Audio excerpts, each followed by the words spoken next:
Quarriors bills itself as a dice building game, which is a fairly accurate description of its mechanic. Instead of drawing from a deck of cards, players take from a pool of 130 dice, which they then use to build an array of monsters and spells to pit against those of their opponents. It's a quick, light game that is a lot of fun for players of all levels. In Quarriors, players collect spells, creatures, and quiddity, which is the game's currency, in order to build a powerful army to pit against that of their opponents. Unlike traditional deck building games, there is an element of randomness that's introduced into Quarriors just by the fact that you're using dice, so you really have no idea how powerful that hand of yours is going to be.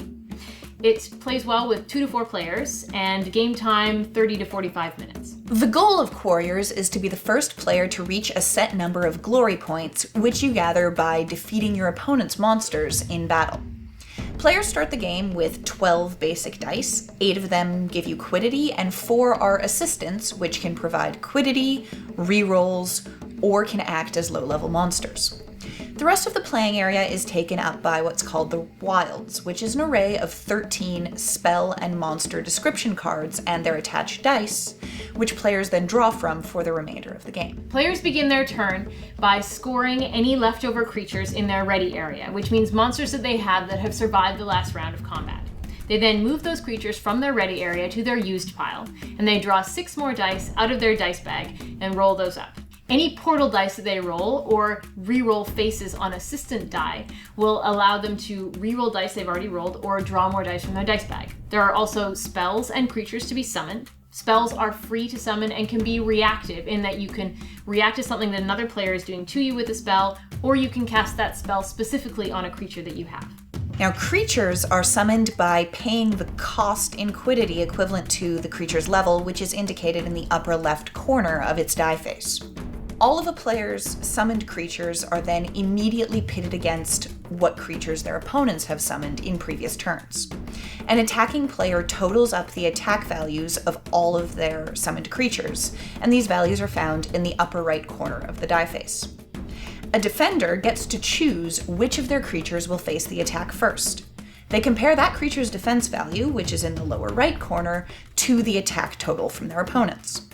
If the defense value is higher, then the attack fails and nothing happens. If the defense value is lower or equal to the attack total, then that creature is defeated and immediately gets moved to the used pile. The defender then gets to choose another creature that will face the remaining points in the attack total.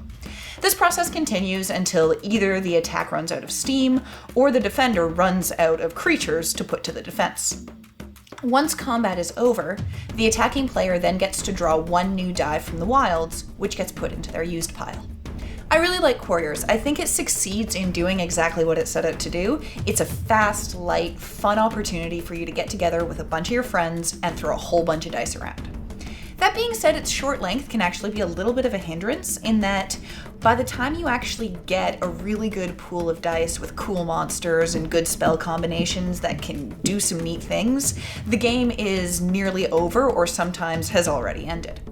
What that means is you may have to house rule in a slightly longer playing time if you're more interested in the strategic and deck building aspects of the game.